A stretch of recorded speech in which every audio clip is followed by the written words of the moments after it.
오늘 말씀의 제목 따라해 볼까요? 할렐루야로 인생하라. 네, 할렐루야로 인생하라. 우리 할렐루야라는 뜻, 여러분 자주 우리가 매주 예배 드릴 때마다 고백하는 고백인데, 할렐루야, praise our God. 그래서 우리 하나님을 찬양하라라는 뜻이 할렐루야죠. 우리 할렐루야라고 고백하는 건 하나님을 찬양합니다, 하나님을 높여드립니다, 이런 뜻입니다. 오늘로써 맥체인 성경에 따른 수요기도회 시편의 말씀이 맞춰지게 되어집니다. 여러 달 동안 이 시편의 말씀을 함께 살펴보았는데, 시편의 말씀을 제가 준비를 하면서 시편의 말씀이 또 새롭다, 하나님을 찬양하는 그런 인생의 시를 쓰고 싶다, 이런 생각을 말씀을 늘 준비하면서 있었습니다. 오늘 이 맥체인 성경에 따른 본문은 148편, 149편, 150편 이렇게 세 편이었는데, 제가 이제 마감하는 시간이어서 맨 마지막 150편을 본문으로 택해서 함께 나누고자 준비를 하였고요. 실제로 이 시편이 5권으로 구성되어져 있고 150편으로 편성이 되어 있는데, 이 150편의 맨 마지막 146편부터 여러분 보세요. 146편 할렐루야 이렇게 시작하죠. 145편은 보시면 왕이신 나의 하나님이여, 이렇게 시작하고, 물론 이제 히브리어 원어로 보면은 송축합니다 이거부터 시작하게 되는데, 146편 첫 절도 할렐루야, 7편도 할렐루야, 8편도 할렐루야, 9편도 할렐루야, 150편도 할렐루야로 시작을 하지요. 할렐루 이렇게 히브리 원어로 시작을 하고 있습니다. 그래서 이 시편을 마감하는 마지막 이 5편은 하나님을 찬양하는 것으로 그 마지막 그 대미를 장식하고 있다. 여러분들이 이렇게 이해를 하시면 되겠어요. 그래서 우리 하나님을 찬양하는 이 시편 중에 어떻게 생각하면은 이제 피날레, 마지막 종반을 향해서 치닫다가 150편으로 이 시편이 다 마치고 있다, 이렇게 이해를 하시면 되겠습니다. 또 생각해 볼 것이 시편 1편. 시편 1편이 몇 절이에요? 시편 1편이 이렇게 물어볼 땐 본문과 연관됐기 때문에 물어보겠죠. 6절로 돼 있어요. 시편 150편도 6절로. 수미 쌍관 그래가지고 시편을 시작하는 그런 서론이 6절, 그리고 피날레 대미를 장식하는 맨 마지막 시편 150편이 또한 6절로 구성되어져 있다. 그렇게 여러분들이 이해하시면 되겠습니다. 그래서 146편부터 150편까지 5편을 할렐루야 시편 이렇게 일컫습니다. 자, 이제 한 절 한 절씩 좀 살펴볼 수 있는데요. 1절 말씀 같이 한번 읽어볼까요? 시작. 할렐루야, 그의 성소에서 하나님을 찬양하며 그의 권능의 궁창에서 그를 찬양할지어다. 아멘. 이 150편 1절은 우리가 어디에서 주를 찬양합니까?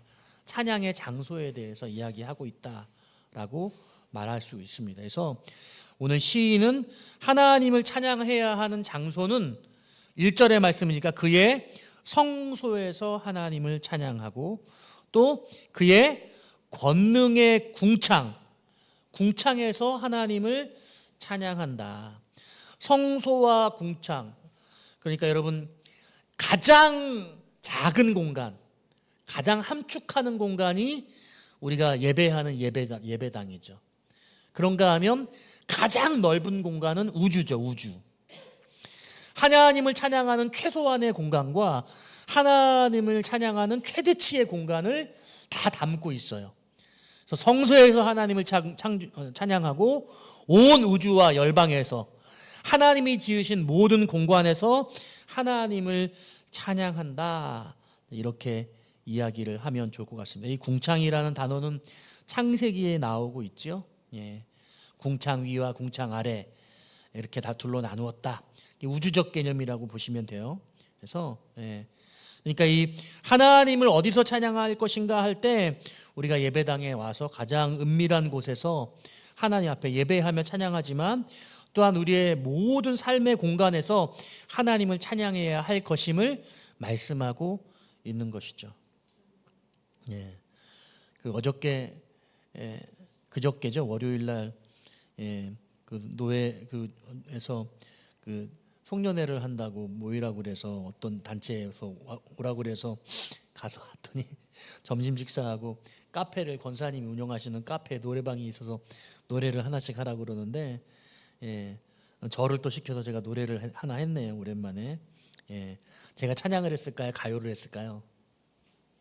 권사님 제가 뭘 했을 것 같아요?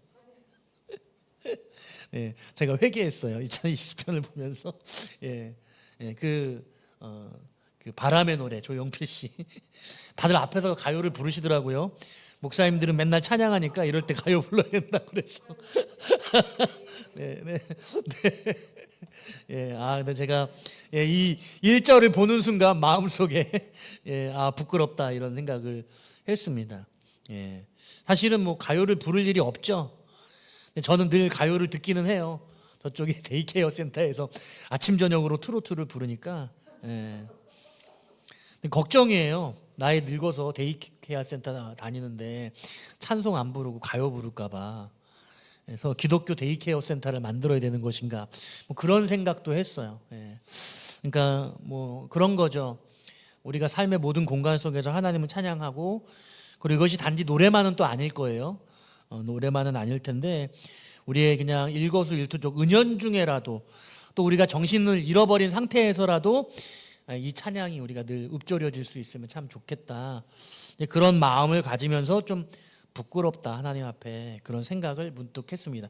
사실 망설였거든요. 찬양을 해야 되나 어떻게 되나 망설이다가 또 맨날 찬양하니까 목사님들 모여서 또 가요 한다고 하시니까 나도 아주 오랜만에 가요를 하나 부르니까 또 느낌은 또 새롭더라고요. 죄송합니다 여러분. 불경건한 말씀을 드렸습니다. 그래서 찬양의 지경이 어떻게 되냐, 가장 좁은 우리의 예배의 공간에서부터 하나님이 지으신 온 우주 만물, 우리의 삶의 모든 공간에서 하나님을 찬양한다. 이 성소와 궁창이라는 의미는 그런 뜻을 가지고 있다. 우리 바울과 실라도 감옥에서 옥중 찬양을 하지 않았습니까?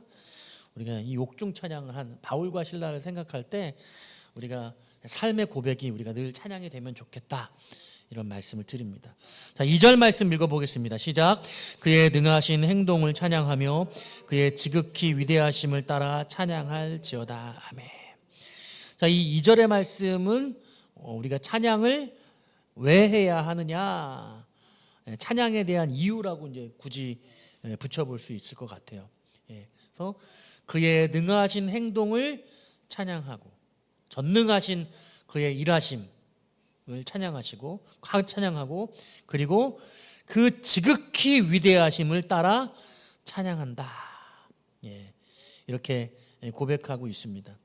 그러니까 여러분이 찬양은 하나님을 높여서 노래하는 것이라고 한다면, 경배는 자신을 낮추어서 하나님을 높여드리는 것이라고 할 수 있어요. 왜냐하면 절하다라는 뜻이 있기 때문에. 경배하다는 문자적 뜻이 엎드리다, 절하다라는 뜻이에요. 찬양은 하나님을 높여드리는 것이고, 경배하다는 것은 내가 그 하나님 앞에 낮아진다라는 그런 의미를 가지고 있습니다. 똑같이 하나님을 찬양한다라는 그런 의미이지만, 노래한다는 의미이지만, 상반된 방식으로 하나님을 찬양한다라는 뜻을 가지고 있는 것이죠. 그래서 하나님의 하나님 되심을 노래하는 것이 경배고요, 하나님을 성품을 노래하는 것, 그걸 찬양이라고 또 할 수 있습니다. 그래서 우리가 삶 가운데 찬양할 때 하나님을 어떻게 찬양할 것이냐라고 할 때, 하나님의 전능하심, 하나님의 위대하심, 하나님의 응답하심, 하나님의 동행하심, 여러분들이 바라는 바 있잖아요. 우리 영준이가 하나님 앞에 기대하고 바라는 것들을 마음에 담고 하나님을 찬양하는 거죠. 그럼 그게 노래가 되고, 하나님이 그 노래를 통해서 높임을 받으시고, 그리고 높임을 받으신 하나님의 그 기뻐하심이 그 하나님의 성품을 드러내시죠. 어떤 성품? 전능하신, 그리고 위대하심. 어떻게? 행위로, 우리의 삶 가운데 하나님의 드러내심으로 나타내시는 거죠. 그게 하나님의 능하신 행동을 찬양한다. 그러니까 여러분 이 찬양의 이유가 뭐냐라고 할 때 하나님의 행하시는 하나님, 전능하심으로 행하심. 그러니까 이 찬양 자체는 하나님의 전능하심이 그 찬양 가운데 다 나타나고 드러나 있다라고 볼 수 있어요. 그러니까 하나님 어떤 하나님이냐? 행하시는 하나님. 어떻게 하는 하나님? 찬양 가운데 행하시는 하나님. 그래서 이 2절 말씀에 보면 하나님의 하늘 보좌에만 앉아 계셔서 그냥 그 찬양을 받으시기만 하시는 하나님이 아니라 찬양 가운데 일하시는 하나님으로 오늘 2절은 나타나고 있다라고 볼 수 있습니다. 그래서 우리가 찬양을 해야 될 이유가 무엇이냐? 우리가 찬양을 하면 우리가 기쁘잖아요. 하나님이 또 영광을 받으시고 하나님도 기뻐하시잖아요. 그것뿐만 아니라 정서 상태의 기쁨만 있는 게 아니라 하나님의 직접적인 행하심을 동반케 한다. 하나님은 우리가 찬양하는 가운데 일하신다. 이렇게 볼 수 있어요. 찬양 중에 행하시는 하나님의 역사를 여러분 경험하시기를 축복합니다. 그런가 하면 3절, 4절, 5절은 같은 의미로 살펴볼 수 있어요. 3절, 4절, 5절 같이 읽어볼까요? 시작. 나팔 소리로 찬양하며 비파와 수금으로 찬양할지어다. 소고치며 춤추어 찬양하며 현악과 퉁소로 찬양할지어다. 큰 소리 나는 재금으로 찬양하며 소리 나는 재금으로 찬양할지어다. 아멘. 자, 여기 온갖 찬양의 악기들이 고백되어지고 있습니다. 몇 가지가 나오나요? 나팔, 비파, 수금, 소고, 현악, 퉁소, 큰 소리 나는 재금, 높은 소리 나는 재금. 9가지의 그 악기가 등장하고 있습니다. 각각의 악기들에 대해서 여러분께 좀 설명을 해보면, 저도 이게 뭐 실제로 보지는 못했고, 저도 이제 찾아서 이제 확인한 건데, 나팔은 야생 염소의 뿔로 만든 것이라고 해요. 그러니까 제사장이 제사 드릴 때 그렇게 사용했던 악기입니다. 비파와 수금 여러분 많이 들었는데 다 현악기죠. 하프 여러분 아시죠? 비파가 하프예요. 수금은 검은고라고 생각하시면 됩니다. 그러니까 고대의 기타, 비파는 고대의 기타 같이 사용되어졌다고 해요. 이제 소고는 타악기입니다.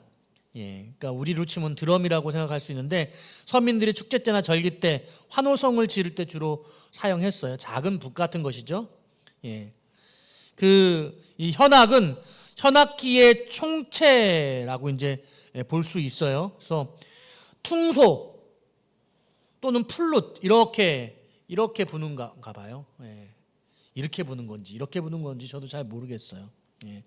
아무튼 이 격한 슬픔을 억누를 수 없을 때 우리나라로 치면은 뭐 대금 같은 거, 뭐 그런 거라고 볼 수 있겠죠. 이 성경에서 사용된 악기들을 실제로 한번 이제 좀 보고 만져볼 수 있으면 참 좋겠다 그런 생각이 드는데 저도 경험해 본 적이 없어서 이론적으로 소개드릴 수밖에 없습니다. 그래서 큰 소리 나는 재금, 높은 소리 나는 재금 이건 심벌 또는 캐스터네츠. 심벌은 크잖아요. 막 그래서 빰. 캐스터네츠는 좁고. 그러니까 여러분 이 되게 큰 소리는 내지만 음이 장엄하다. 또 높은 소리 나는 것은 이제 음역대가 높으니까 아무래도 그게 이제 그 꽹과리 같은 그런 느낌의 그런 모습이지 않을까 이런 생각을 해볼 수 있겠습니다. 그러니까 관악기, 현악기, 타악기 쉽게 말하면은 뭐 옛날식 관현악이다 이렇게 볼 수 있겠죠. 지금 이 시편의 이 맨 마지막 장면에서는 모든 악기들이 총동원되어져서 하나님을 찬양한다 이런 의미로 사용되어지고 있습니다. 여러분 과거 우리나라는 제가 신앙생활 할 때는 드럼이 단상위에 있을 수 없었어요. 그리고 이제 가장 사랑받는 예배 음악의 악기는 뭐였어요? 오르간이었죠. 오르간. 여러분 불과 1950년대만 하더라도 피아노도 교회 음악에 사용되지 않았어요. 피아노도 교회 음악에 사용되지 않았어요. 그러니까 오르간이 가장 정통했고, 그러다가 이제 피아노가 들어왔고, 지금 산유의 교회 예배에서 가장 주요 사용되어진 건 피아노도 아니죠. 우리는 신디가 이제 주로 가장 중요한 메인 그 악기로 사용되어지고 있단 말이죠. 이렇게 세대가 흐르면서 사용되어지는 악기의 음악도 이제 달라지고 있는 거예요. 종류도. 이제 그리고 음악적인 장르도 되게 음악이 그 선율이 변화가 되게 극심하지 않았어요. 한음 가지고 막 두 마디 세 마디를 쭉 끌어가고, 배음을 사용하고 이러지 않고, 그러다가 이성부, 사성부가 사용되기 시작하고, 그러다가 음악적 장르도 되게 다양하게, 흑인 연가 뭐 이런 것들도 사실은 되게 경건하지 않다고 그러다가 그것도 이제 받아들여지고, 이제는 모든 장르, 모든 악기들이 다 예배 음악으로 사용되어지고 있다는 거예요. 전에는 이 드럼 같은 경우 타악기는 그 아프리카에서 식인종들이 사용하는 악기를 교회 예배 음악으로 쓸 수 없다 이랬었거든요. 근데 오늘 이 시편 150편에 보니까 그 당시에 모든 악기들을 동원을 해서 하나님을 찬양하고 있다. 이것들 할 수 있는 한 우리가 모든 예배의 기량, 찬양의 기량을 총동원해서 하나님을 찬양하기를 원한다. 그러니까 여러분, 예배 하나님을 찬양하는 것은 어떻게 해야 되느냐라고 할 때에 이 우리의 진심 어린 마음으로 찬양하는 것도 중요하지만, 우리가 실력을 잘 갈고 닦고 연마해서 아름다운 실력으로 찬양하는 것도 중요하다. 이런 생각을 당연히 해야 하는 거죠. 그래서 우리 산유의 교회 예배 음악이 지금 우리 교회 수준에서는 참 잘하고 있는데, 조금 더 잘 준비되고 더 멋지게 하나님께 찬양 드릴 수 있으면 참 좋겠다. 지난주 같은 경우에 이제 드럼 없이 찬양을 해서 마음이 좀 아쉬웠는데, 그런 일들이 우리가 좀 없어져야 되겠다. 드럼도 좀 이번 타자가 좀 있었으면 좋겠다. 이제 그런 생각을 또 해보게 됩니다. 자, 마지막 6절 말씀. 자, 어떻게 찬양하는지 6절 같이 있습니다. 시작. 호흡이 인 자마다 여호와를 찬양할지어다. 할렐루야. 아멘. 자, 이 맨 마지막 대미 150편 6절 시편의 마지막 편 마지막 절의 말씀은 누가 찬양해야 되느냐라고 할 때, 숨을 쉬고 있는 사람 누구나 다 찬양을 해야 한다. 찬양에는 예외가 없다. 이렇게 말씀하고 있는 것이죠. 그러니까 짐승들도, 그리고 하나님이 지으신 온 우주 만물들이, 그리고 만백성이, 모든 사람들이 하나님을 찬양해야 함을 말하고 있다라고 볼 수가 있겠습니다. 그래서 제가 이 시편 150편 말씀을 함께 이제 살펴보고 준비를 하면서는 어떤 마음을 가졌냐면, 제가 참 찬양을 좋아하거든요. 너무너무 찬양을 좋아해서 고등학교 때는 늘 기타를 들고 다니면서 하루에 몇 시간씩 노래를 부르고, 물론 그때는 음악 자체가 좋아서 열심히 띵까띵까 하기도 하고, 근데 교회에서 그 음악을 할 수 있어서 교회 음악으로 열심히 하나님을 찬양하고, 그러다가 제가 총신대학교에 가서는 합창단에 들어가서 노래를 더 잘하기 위해서 열심히 찬양을 배우고, 그러면서 늘 여기저기 다니면서 하나님을 찬양하고 노래하고, 그 결혼식 축가도 한 100번 가까이 한 것 같아요. 정말 1학년 2학년 때 토요일마다 결혼식에 다니면서 축가 참 많이 부르고, 그렇게 시간들을 보내는데, 그리고 이제 전도사를 하면서는 성가대 지휘도 제가 하고, 성가대 지휘를 제가 7년을 성가대 지휘를 하고, 뮤지컬도 했었고, 그리고 이제 개척을 해서는 혼자 매일 기타 들고서 찬양하고 그랬는데, 요즘에는 찬양 인도도 안 하고, 요즘에는 기타도 안 치고, 기타도 언제 손을 잡았는지 기억이 잘 안 나. 나이가 들면서 하나님을 찬양하는 것에 되게 무덤덤해진 저 자신을 발견하게 된 거죠. 여러분은 어떠세요? 저는 찬양을 좋아해서 뜨겁게 찬양을 막 하던 그런 절정의 시간들을 흘려왔는데, 다윗이 여러분 얼마나 대단하냐, 이 시편 150편 중에 가장 많은 시편을 쓰기도 했고, 그가 양떼를 치면서 그 양떼들을 돌보면서 또 그 양떼들을 돌보기 위해서 돌팔매질, 그 돌팔매질을 전문적으로 연마해서 그 골리앗의 머리 정수리를 단번에 만칠 수 있을 만한 그런 정교한 돌팔매질을 가지고 있었단 말이죠. 그런데 그 가운데서도 이런 그 수금을 타는 놀라운 연주력, 정말 아름다운 노래를 부를 수 있는 그런 노래 실력을 그가 갖추고 있었다는 거예요. 그러니까 그 말이 천부적으로 그가 타고난 게 아니라 그의 삶 가운데 그가 그 양떼를 치는 그런 시간 동안에 그는 어떤 시간을 보내느냐, 자기에게 맡은 일들을 최선을 다해서 충실히 하는 가운데 하나님을 찬양하는 것이 어떻게 생각하면 그에게 가장 중요하고 주된 삶의 매우 일부분이었다 라고 볼 수 있는 거예요. 그러니까 제가 이렇게 생각을 이렇게 하자, 야, 이제 내가 하나님을 찬양하는 일에 너무 멀어졌고 내 삶 가운데 하나님을 찬양하는 시간들이 이제는 상실되었구나라고 저 자신을 발견하게 되었어요.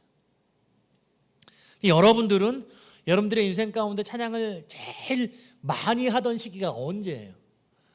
그런 적이 있느냐 살펴보시고, 만약 그런 적이 없다고 한다면 지금부터 좀 내 인생의 찬양의 전성기를 만들어가면, 노래도 좀 잘해보고 싶고 또 새로운 찬양 들으면 그 찬양도 좀 연습하고, 그 제가 이렇게 보면은 그 18번이 없는 것 같아요.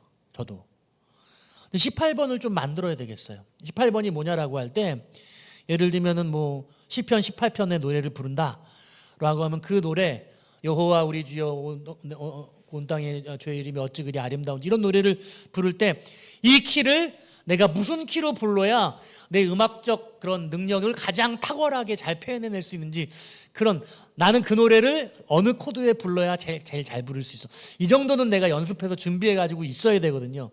김대한 군사님 그런 거 있어요?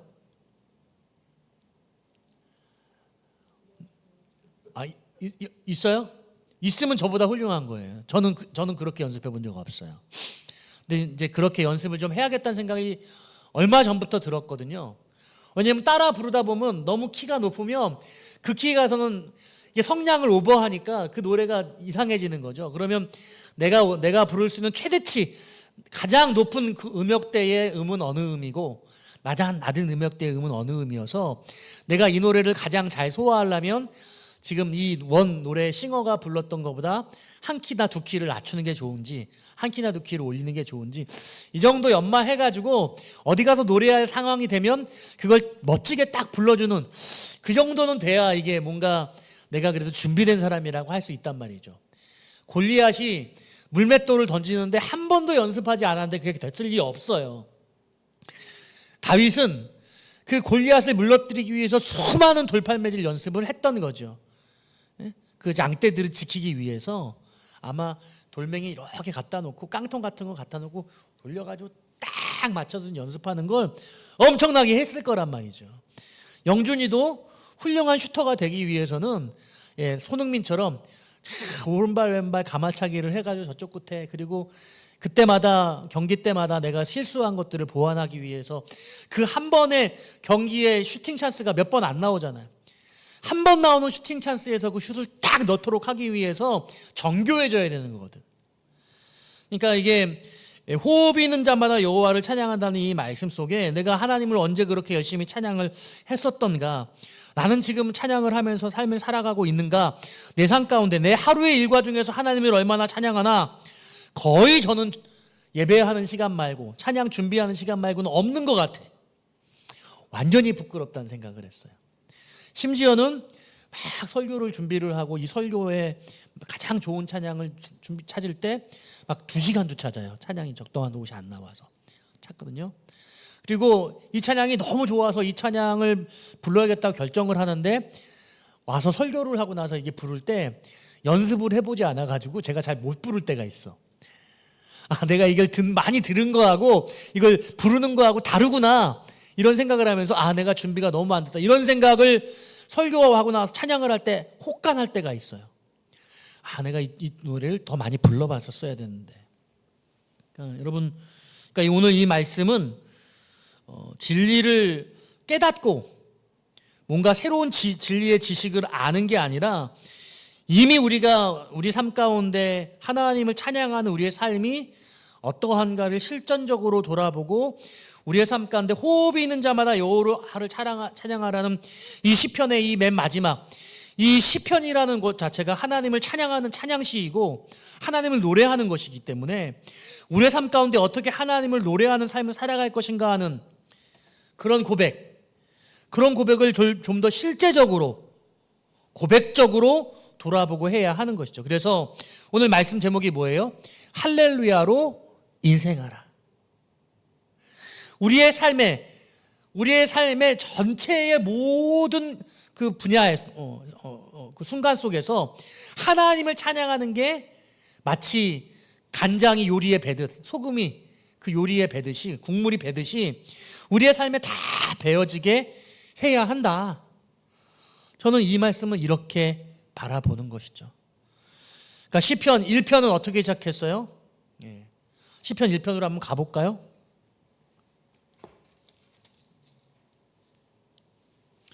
복 있는 사람은 악인들의 꾀를 따르지 아니하며 죄인들의 길에 서지 아니하며 오만한 자들의 자리에 앉지 아니하고 오직 여호와의 율법을 즐거워하여 그 율법을 주야로 묵상하는 자도다. 자, 하나님의 말씀을 묵상하는 자의 복에 대해서 시편 1편, 그러니까 시편이 시작하고 있어요. 그러니까 하나님의 말씀을 묵상하는 자의 복으로 시작을 해서 하나님을 평생토록 찬양하는 것, 호흡이 있는 모든 인생들이 하나님을 찬양하는 것으로 이 시편이 끝나고 있다는, 말씀으로 시작해서 찬양으로 끝나는 거예요. 그래서 저는 이 시편을 마감을 하면서는 우리 안에 말씀과 하나님을 찬양하는 찬양이 충만하게 배어 있는가 우리를 돌아보고, 제가 늘 말씀과 기도를 강조하는데 우리 오늘 찬양도 매우 중요해서 말씀과 기도로 살아가는 우리들의 인생 가운데 이 찬양이 동반하는, 그래서 여러분 아침에 일어나면 찬양하고, 여러분 식사 준비하면서 찬양하고, 설거지하면서 찬양하고, 운전하면서 찬양하고, 혼자 아침에 산보하고 운동 시간에 걸으면서 찬양하고, 이렇게 여러분 좋아하는 찬양이 늘 있고 삶의 어떤 순간순간마다 부르고 싶은 찬양이 생각나고, 이 순간에는 이 찬양의 가사가 생각나고, 그래서 늘 찬양이 여러분들의 삶 가운데 정말 이렇게 꼭 누르면 찬양이 배어 나오는 것처럼, 음식을 이렇게 누르면, 김치를 누르면 김치 국물이 배어 나오고, 고기를 쫙 짜면 고기 국물이 쫙 배어 나오는 것처럼 찬양이 우리 삶 가운데 이렇게 스며들어서 배어 나오는, 늘 찬양이 여러분들의 삶 가운데 함께 넘치게 충만한 그런 인생 되어지시기를, 할렐루야로 인생하시는, 할렐루야 praise our God, 우리 하나님을 찬양하는 그런 인생 되시기를 주님의 이름으로 축원드립니다.